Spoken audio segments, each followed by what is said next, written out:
Welcome to the news tonight on NDTV Hindu. I'm Evelyn Matthew joining you this Saturday night. These are our headlines at this hour. Both the houses of the parliament unanimously adopted resolution on the Lokpal bill without a vote. It has accepted Anna's three main sticking points. After many urged, the Gandhian elder Anna Hazare agrees to break his fast tomorrow morning at 10. As more and more cries are deafening to pardon Rajiv Gandhi's assassins, the TNCC chief calls for the execution on the 9th. One small move by Amma could be a great leap of checkmates for city schools, just to be made compulsory for students between 7 and 17. Anna's Crusaders in Chennai stand their ground and hold demonstrations across the city. They take up the sticking points. And it's been a charged verbal duel for these high school debaters who've qualified for the landmark debate finals. A breakthrough has finally happened in the Anna government episode over the Lokpal bill after more than 300 hours of a fast undertaken by the 74-year-old Gandhian. In what has been a long day at both houses of the parliament, the government has adopted a resolution on the Lokpal bill and the parliament has been adjourned until Monday. However, there was no vote as Anna's associates had demanded. Instead, the Lok Sabha unanimously adopted a sense of the house on Anna's demands, declaring in fact, that declaration being made by the leader of the House, Pranab Mukherjee. The Prime Minister has said in reaction that the Parliament has spoken. Team Anna has yet to indicate its reaction. It had earlier said that Anna would break his fast at 10 tomorrow morning.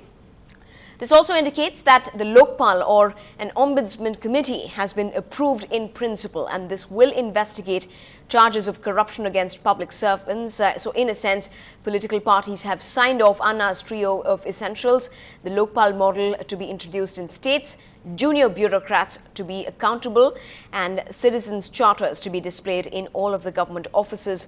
That's to be publicly displayed of also the department's duties. That also features, in fact, these features have been accepted in principle. They will now, though, be reviewed by a parliamentary standing committee, which will also check their compatibility with the constitution. The committee will then send the bill back with detailed feedback to the parliament for its consideration. Joining us with reactions is, in fact, Upendra, a volunteer with India Against Corruption, the Chennai chapter. Are you satisfied, Upendra, with what has transpired today?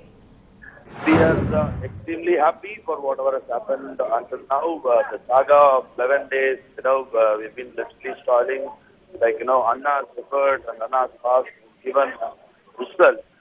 So we are really happy, and it is a really joyful moment. But still, a slight doubt, how this is going to proceed is still there in our mind. But in the first step, yes, we are really happy, and it's a great thing that we have achieved. So probably the first step that we have taken, have won in a long battle. That's what we are there. But we are happy. We are happy about it. And you can see the cheers happening around the venue at Chennai. Right. Your organization has been quite vociferous over the last couple of days. Will you continue a fast or a protest rally of sorts until 10, till Anna really calls off his fast? I don't think so. The fast here at Chennai has been called off probably yesterday after 11 days on advice from centers, from Delhi, from Arvind Kejriwal's office, saying that we need to intensify the protest and various things. So that has been called off, but we do have meetings, small meetings, educating people on what Lokpal is. And right, thanks. We also have right, thanks very much indeed, Mr. Upendra, for joining us with your reaction. Let me just bring in Mr. Venkatanarayanan, who is in fact the organizer of the India Against Corruption body Chennai chapter. Sir, just to get initial reactions from you, do you believe that this is in fact significant of the voice of the people being heard in India of today? Absolutely. I think this is one of the first of the several victories that we are going to be seeing in the near future. And I think it's a victory for the people of India, and of course it has come from the hands of Annaji.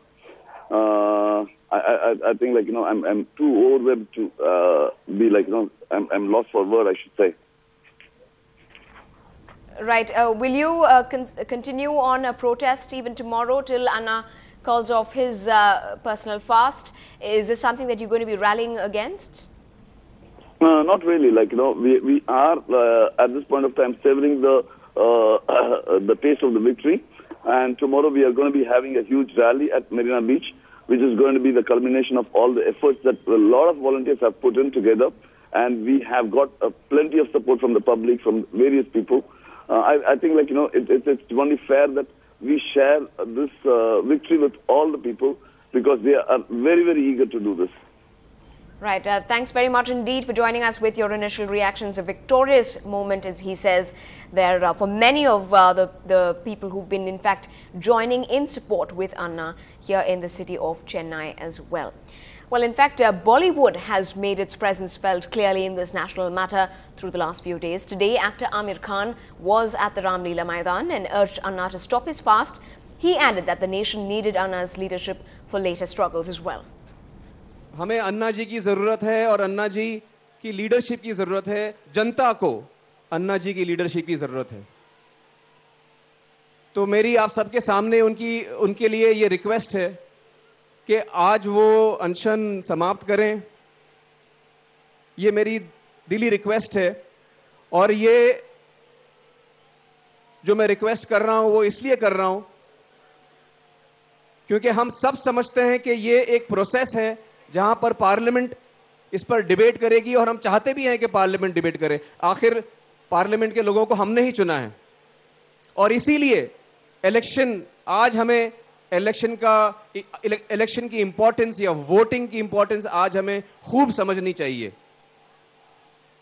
जब भी elections हो, बहुत सारे लोग vote नहीं करते। बहुत जरूरी है हमारा इलेक्शन के वक्त वोट करना, और जो एमपीस हम चुनते हैं उनसे हमें हमारे दिल में कुछ आशाएं हैं, कुछ उम्मीदें हैं। मेरे दिल में जो उम्मीद है मेरे एमपी से, जिनका नाम है प्रिया दत्त, उनके सामने मैं प्रस्ताव रखूंगा कि भाई जो जन लोकपाल बिल अन्ना जी ने बनाया है, जो उनकी टीम ने बनाया है, उसको मैं सपोर्ट करता हूं। प्लीज आप उसको सपोर्ट करिए। आजा रे आजा रे आजा रे आजा रे, well, let's in fact just take a look at what really is happening at the Ram Leela Maidan. Over to our network channel NDTV 24/7 for the latest there from the Ram Leela Maidan.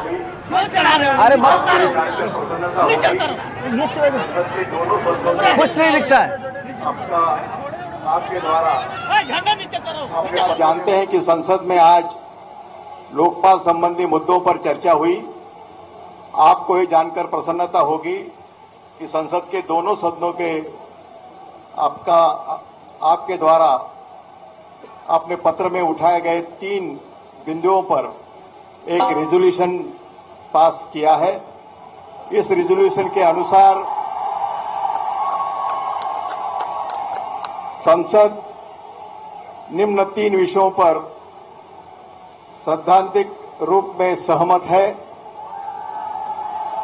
1, नागरिक संहिता। 2, उपयुक्त तंत्र के जरिए निचले स्तर के सरकारी कर्मचारियों को लोकपाल के अधीन करना। और तीसरा, राज्यों में लोक आयुक्त स्थापना। संसद ने यह भी रेजोल्यूशन किया है कि आज की कार्रवाई विभाग के संबंधित स्थायी समिति को भेज दी जाए, ताकि इस अपने अनुसंधान करते समय उनका अवलोकन कर सके। आशा है कि आप संसद के रेजोल्यूशन को देखते हुए अपना अनशन अविलंब समाप्त करेंगे और पुनः पूर्ण स्वस्थ होंगे। हम सब आपके स्वास्थ्य की कामना करते हैं। शुभकामनाओं के सहित आपका मनमोहन सिंह, प्रधानमंत्री, भारत सरकार। धन्यवाद।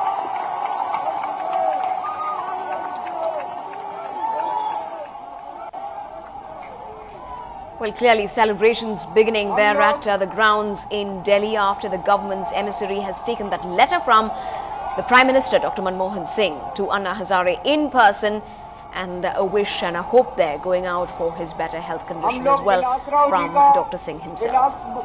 मुक्तेमन जी का, संदीप दीक्षित जी का और माननीय प्रधानमंत्री जी का धन्यवाद देते हैं, शुक्रिया देते हैं।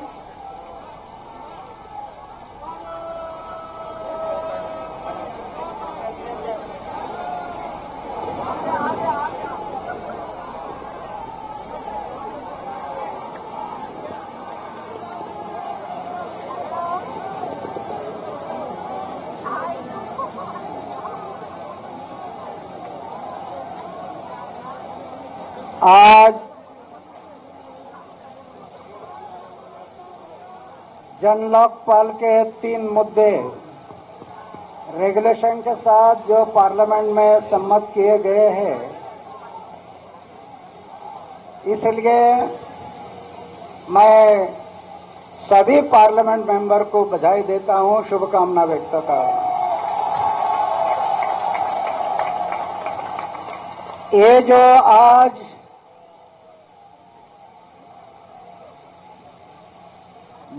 जन लोकपाल बिल की आधी जीत हुई है, आधी, अभी पूरी जीत होना बाकी है।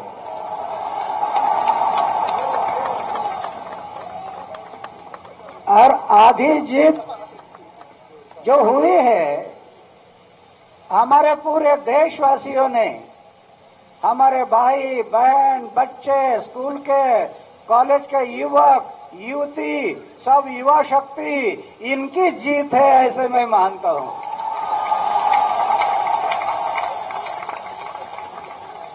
आज 12 दिन से रात दिन पूरे देश की जनता जो खड़ी हुई है, उनकी जीत है।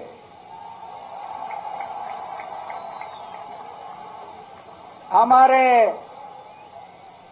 जोन लोकपाल सिविल सोसाइटी के मेंबर, हमारे सभी कार्यकर्ता, इनकी जीत है, ऐसे मैं मानता हूं। अरे हमें सभी जीत दिलाने के लिए ये है सब मीडिया, इन्होंने ये जीत दिलाई है सबके लिए, ऐसे मैं मानता हूं। तो मैं ज्यादा ना कहूंगा, आपने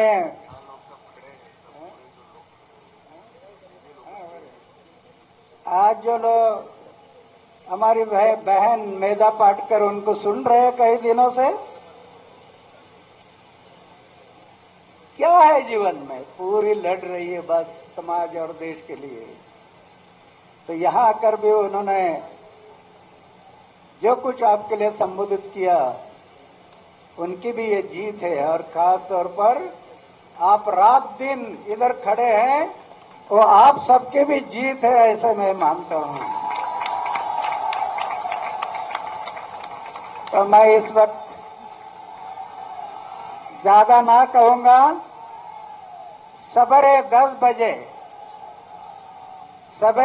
बजे आप सबके उपस्थिति में मैं मेरा अनशन छोड़ना चाहता हूं।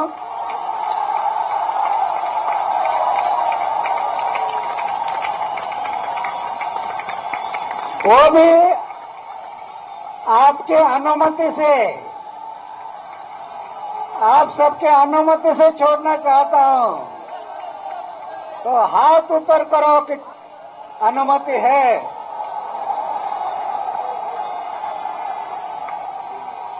सबके लिए धन्यवाद। सवेरे 10 बजे हम मिलकर, मेरी विनती है सब भाई बहनों को,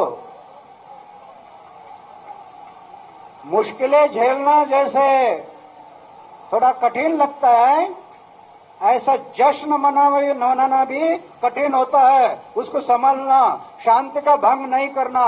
जश्न में कहीं शांति का भंग ना हो, जश्न मनाना है। ये जो स्वयं सेवक खड़े हैं, रात दिन लगे हैं, जश्न मनाना है, लेकिन शांति से, शांति का भंग ना हो। आप सबके लिए मैं धन्यवाद करता हूँ और विलासराव आए उनको भी धन्यवाद देता हूँ। जय हिंद, जय भारत।